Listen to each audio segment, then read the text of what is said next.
హాయర్స్ welcome to our channel. Present మనతో పాటు కిరణ్ పోల్దాస్ గారు సీనియర్ జర్నలిస్ట్ ఉన్నారు. వారితో ఒకసారి మాట్లాడదాం. నమస్కారం సార్. నమస్తే ఆదిత్య. సార్, నిన్న గేమ్ చేంజర్ ఈవెంట్ జరిగింది. పవన్ కళ్యాణ్ గారు వచ్చారు, ఆయన స్పీచ్ ఇచ్చారు. అయితే ఆయన స్పీచ్ గురించిన రకరకాల ఊహాగానాలు సోషల్ మీడియాలో జరుగుతూ ఉన్నాయి సార్. అంటే ఆయన కాస్త అల్లు అర్జున్ గారిని విమర్శించారని చెప్పేసి మాట్లాడుకుంటున్నారు. రేవంత్ రెడ్డి గారికి అగ్నిస్ట్ గా మాట్లాడని కూడా మాట్లాడుతున్నారు. అంటే పర్టికులర్ గా మూలాలు మర్చిపోకూడదు, రామ్ చరణ్ మర్చిపోలేదని చెప్పేసి కూడా ఆయన మాట్లాడారు. ఇది అల్లు అర్జున్ గారిని ఉద్దేశించేనా అన్న ఒక చర్చ అయితే జరుగుతుంది సార్. మీ opinion sir entire Pawan Kalyan గారి స్పీచ్ పైన? ఎంటైర్ పవన్ కళ్యాణ్ గారి స్పీచ్ చూస్తే చాలా చాలా చక్కగా మాట్లాడారు. అంటే ఇంతకు ముందు అసలు సినిమా ఆడియో ఫంక్షన్లకు వచ్చి నాకు మాట్లాడడం అంటే కష్టం, నా వల్ల కాదు అని సిగ్గుపడే ఒక పవన్ కళ్యాణ్ గారు ఇవాళ మైక్ ఇవ్వంగానే 47 నిమిషాల పాటు మాట్లాడాడు. సో ఎంత ట్రాన్స్ఫర్మేషన్ వచ్చింది చూడండి. అనర్గళంగా ఏకబికిన మాట్లాడాడు. సో మాట్లాడుతూ అనేక అంశాలు టచ్ చేశాడు. ఆయన స్పీచెస్ నాకెందుకు ఆదిత్య అనిపిస్తుంది, ఆయన స్పీచెస్ని మనం ఒక వ్యక్తిత్వ వికాస పాఠాలుగా ఇట్లా పెట్టాలేమో అనిపిస్తుంది ఒక్క సందర్భంలో. నాకు అంత చక్కగా చెప్పారు. ఆయన చూడండి, మీరు అన్నారు అల్లు అర్జున్ గారిని మనం టార్గెట్ చేశారా అంటే టార్గెట్ అని కాదు, కానీ వాస్తవం చెప్పారు అనుకోవాలి. అది ఏ హీరోకైనా వర్తిస్తుంది, ఏ రంగంలో వాళ్ళకైనా వర్తిస్తుంది. అంతే కదా. ఇవాళ మీరు ఇక్కడి నుంచి ఒక ఛానల్ పెట్టే స్థాయికి వెళ్ళిపోయారు అనుకోండి, ఒక శాటిలైట్ ఛానల్ పెట్టారనుకోండి. ఒకప్పుడు నేను రెడ్ టీవీలో పనిచేశానని మాట్లాడుకుంటారుగా. నేను ఇవాళ ఇక్కడ దాకా వచ్చినా కానీ నా మూలాలు నేను మర్చిపోను. నేను నెల్లూరు సిటీ కేబుల్లో పనిచేశాను, నాకు అవకాశం ఇచ్చింది నెల్లూరు సిటీ కేబుల్ అనుకుంటా. హైదరాబాద్ సిటీ కేబుల్లో పనిచేశాను. నేను ఇంకా చెప్పాలంటే నేను ఈటీవీఎన్గా చెప్పుకోవడానికి గర్వపడతా. Okay, yes, I'm ETVian. ETV product. నేను ఈ సమాజానికి గొప్పగా నేను పరిచయం అయింది ఈటీవీ ద్వారా పరిచయం అయినా. మొత్తం సిటీ కేబుల్స్ అంటే స్థానికం కదా. అవును. ఒక రకంగా గ్లోబల్ లెవెల్లో మనం పరిచయం అయ్యామంటే ఈటీవీలో. ఐఎమ్ ఈటీవీఎన్ అని చెప్పుకోవడానికి నేను చాలా గర్వపడతా. అలా మన మూలాలను ఎప్పుడు గుర్తు చేసుకుంటున్నారు, అప్పుడే కదా మనమేంటో తెలుస్తుంది. అలా కాకుండా మన మూలాలను మర్చిపోయి మనం మాట్లాడడం కరెక్ట్ కాదన్న అంశాన్ని ఆయన చెప్పారు. ఇది ప్రతి వ్యక్తికి, నాట్ ఓన్లీ సినిమా రంగం, ప్రతి రంగంలో ప్రతి వ్యక్తికి ఇది కరెక్ట్గా సరిపోయేది. దాదాసాహెబ్ ఫాల్కే దగ్గర నుంచి మొదలుపెట్టి ఎన్ని పేర్లు చెప్పాడండి ఆయన. బహుశా మన సినిమా లవర్స్ అయిన మనలాంటి వాళ్ళకి కూడా తెలియకపోవచ్చు అన్ని పేర్లు. దాదాసాహెబ్ అంటాడు, దాదాసాహెబ్ ఫాల్కే అంటాడు, సత్యజిత్ రే అంటాడు, ఇంకొకరి పేరు అంటాడు. ఆ తర్వాత నాగిరెడ్డి గారు, ఎన్టీ రామారావు గారి దగ్గర నుంచి ఈ మధ్య కాలంలో వచ్చిన హీరోల వరకు అందరూ చెప్పాడు. చెబుతూ మనం వీళ్ళందరూ ఇవాళ సినిమా ఇండస్ట్రీ పరిఢవిల్లుతోందంటే వీళ్ళందరూ కారణం అని చెప్పాడు. ఇక్కడ ఎందుకు చెప్పాడు ఆ మాట అని చెప్పనా మీకు. అల్లు అర్జున్ గారు ప్రెస్ మీట్లు ఏమన్నారు మీకు బాగా గుర్తు. తెలుగు వాళ్ళ పరువు తీసి పైన పెట్టాలనుకున్నా నేను. అలాంటిది అరే నేను ఎంత గొప్పగా తెలుగు వాళ్ళ పరువు తీసి పైన పెట్టాలనుకున్నాను అంటే అల్లు అర్జున్ గారికి కనీసం తెలుగు భాష పట్ల పట్టు కూడా లేదు. ప్రాబ్లం అది. పరువు తీసి పెట్టడం అంటే, పరువు తీయడం అంటే తీసేయడం. పరువు తీసి నువ్వు ఎక్కడ పెట్టాలో పక్కన పెడితే పరువు అయితే తీసావు కదా, పరువు తీసి పైన పెట్టాలనుకున్నా అంటాడు. యాక్చువల్గా అక్కడ వాడాల్సిన పదము తెలుగు సినిమా గౌరవాన్ని మరో మెట్టెక్కించాలి, ఇలాంటి పదాలు ఏవో వాడాలి. ఆయన ఏమో ఆ పదం వాడాడు. సరే, ఆయన ఉద్దేశాన్ని మనం ఆ పద ప్రయోగాన్ని తప్పు పెట్టడం అనేది పక్కన పెట్టి ఆయన ఉద్దేశాన్ని మనం చెప్తే, ఆయన ఉద్దేశాన్ని అంతర్గతంగా దాని మీనింగ్ని మనం తీసుకుంటే ఆయన ఏం చెప్తున్నాడు, తెలుగు వాళ్ళ గౌరవాన్ని నేను ఆ స్థాయికి తీసుకెళ్ళాను, జాతీయ అవార్డు కొట్టాను. మీరెవరండి తీసుకెళ్ళటానికి? మీరు అంత గొప్పవాళ్ళగా ఫీల్ అవుతా ఉన్నారా? ఎంతోమంది అద్భుతమైన నటిను, ఒక ఎస్వి రంగారావు కంటే గొప్ప నటుల అనర్గళంగా ఒక డైలాగు, ఒక 4-5 పేజీల డైలాగు అనర్గళంగా చెప్పగలుగుతారు. SV Rangarao, NT Ramarao, Kiran Nageswararao. వాళ్ళ తెలుగు సినిమా రంగం ఉందంటే వీళ్ళు కదండి. సో ఈ అంశాన్ని పవన్ కళ్యాణ్ గారు గుర్తు చేశారు. అన్యాపదేశంగా అల్లు అర్జున్ గారికి, అల్లు అర్జున్ నువ్వు ఇలా ఆలోచించాలి అని చెప్పే ప్రయత్నం చేశారు ఆయన పేరు చెప్పకుండా. ఇది కదా. సో అంటే అందుకే నేను అంటున్నా, వ్యక్తిత్వ వికాస పాఠంగా పెట్టాలి అలాంటి స్పీచ్లు ఇస్తున్నాడు ఈ మధ్య.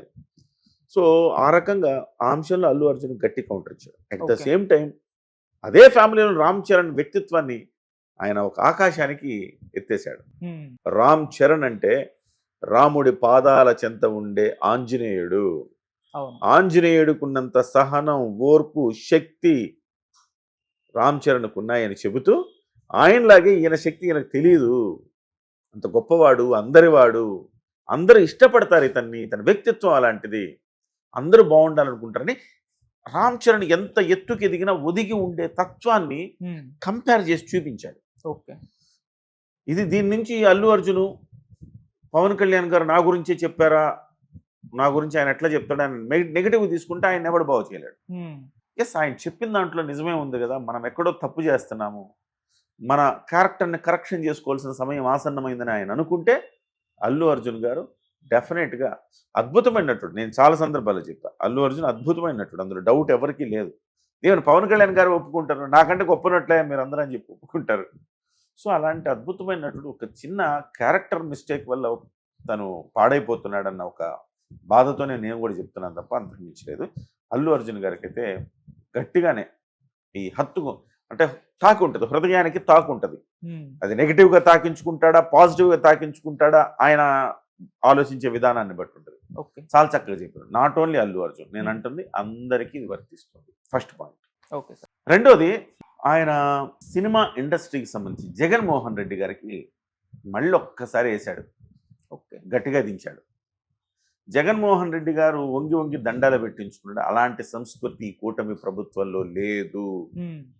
నిజం చెప్పాలంటే ఇవాళ తెలంగాణ ప్రభుత్వం కంటే ఆంధ్రప్రదేశ్ ప్రభుత్వమే సినిమా రంగానికి ఊతమిస్తోంది అని కూడా చెప్పుకోవాలి మనం. సో అలాంటి సిచ్యువేషన్కి నేను తీసుకురాను. అసలు హీరోలు ఎందుకయ్యా రావాలి? హీరోలు కాకుండా దర్శకులు, నిర్మాత వస్తే సరిపోద్ది కదా, టికెట్ రేట్ హైక్ చేస్తాం కదా, మీరు ఎందుకు రావటం అని ఒక మాట అన్నాడు. వాస్తవానికి అందులో ఆయన అన్నాడు, కానీ వాస్తవానికి ఇప్పుడు హీరో మోసే సినిమాలు ఇవన్నీ, దర్శకుడు మోసే సినిమాలు కాదు ఇవి. ఒక రాజమౌళి దర్శకుడు మోస్తాడు. ఇవాళ శంకర్ ఉన్నా కానీ ఈవెన్ రాజమౌళి చేసినంత, రాజమౌళి, సుకుమారు, శంకర్ గారు కూడా ఈ తీస్తే మిగతా వాళ్ళందరూ కూడా హీరోలే మోసే సినిమాలు. ఇప్పుడు హీరోల రెమ్యునరేషన్ అంతంత ఎందుకు ఎక్కువ? హీరోని చూసే కదా మన సినిమాకి వెళ్తాం.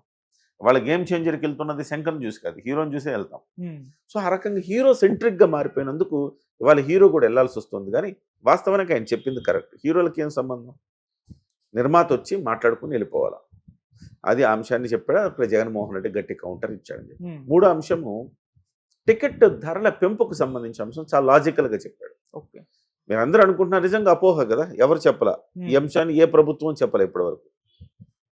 రూపాయి పెంచితే ఆ రూపాయల 18 పైసలు ప్రభుత్వానికి వస్తుంది. టికెట్ ధరలు పెంచడం ప్రభుత్వానికి ఆదాయం వస్తుంది. ఆదాయం వస్తేనే కదా మీకు మేము మౌలిక సదుపాయాలు కల్పించగలము. ప్రభుత్వానికి కూడా ఆదాయం వస్తుంది, నిర్మాతకు ఆదాయం వస్తుంది, హీరోకి ఆదాయం వస్తుంది. కాబట్టి ఒకళ్ళే బాగుపడేది ఏం లేదు, ఇందులో ప్రభుత్వానికి కూడా ఆదాయం వస్తుందని చెబుతూ హాలీవుడ్ రేంజ్కి మనం ఎదగాలి అనుకున్నప్పుడు ఈ రకంగా ఖర్చు పెట్టాల్సి వస్తుంది, తప్పదు. డిమాండ్ అండ్ సప్లై అనే అంశాన్ని చెప్తూ శంకర్ గారి సినిమాకి తాను ఏ రకంగా బ్లాక్ టికెట్ కొనుక్కొని వెళ్ళింది సందర్భాన్ని గుర్తు చేసుకున్నారు.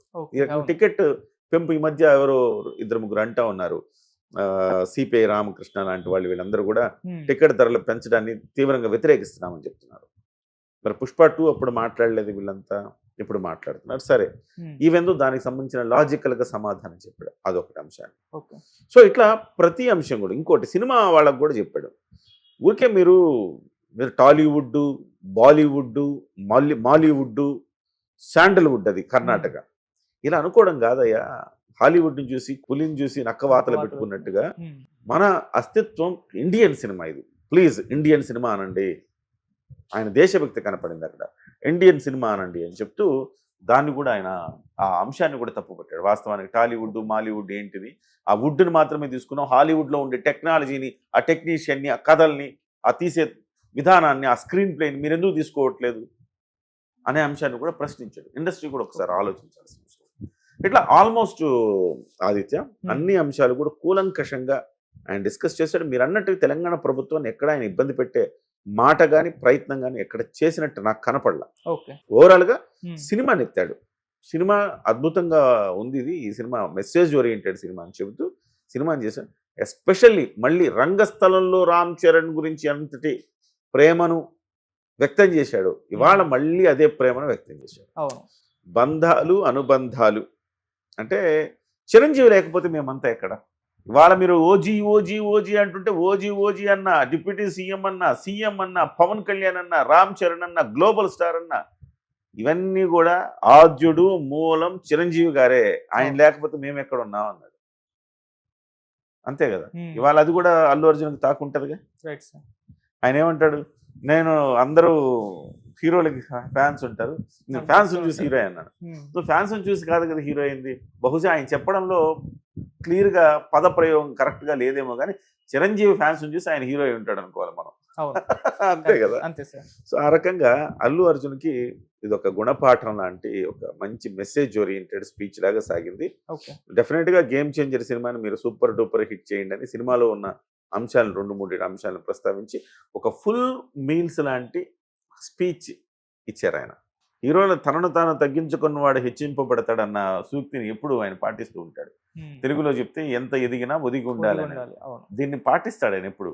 చెప్తూ ఈ స్పీచ్లో కూడా చెప్తూ నాకంటే గొప్ప నటులు ప్రభాస్ గారు కానివ్వండి, వీళ్ళు కానీ మహేష్ కానీ వీళ్ళందరూ నాకంటే గొప్ప నటులు, నాకంత చేయడం రాదబ్బా అంటాడు సింపుల్గా. హార్స్ రైడింగ్ కూడా నాకు రాదబ్బా, రాదు. రామ్ చరణ్కి బాగొచ్చు హార్స్ రైడింగ్ అని గుర్తు చేసుకున్నాడు. హ్మ్. ఇది ఆదిత్య మీరు ఇక్కడ మనం గమనించాల్సింది. ఇంత సింప్లిసిటీ ఉంటే చూడండి. హ్మ్. ఎవడైనా ఒక పావల తెలిస్తే రూపాయి ప్రచారం చేసుకుంటాడు. ఈయన మాత్రం అంత ఇంత తగ్గించుకోడు. ఇదే వ్యక్తిత్వం జనం గుండెల్లో చేర్చింది. అవును సార్. ఈ రకంగా బోళాగా ఓపెన్ హార్టెడ్గా ఉండి హ్మ్. వాస్తవాలు నిజాలు మాట్లాడే ఒక ఇది ఉంటుంది చూసారా, తనను కూడా తాను గొప్పగా చెప్పుకోడు చూసారా, సింపుల్సిటీ చూసారా. ఇది ఇండియాలో అందరి హీరోల్లో ఆయన ప్రత్యేకంగా నిలబెట్టేదంటే ఇదే.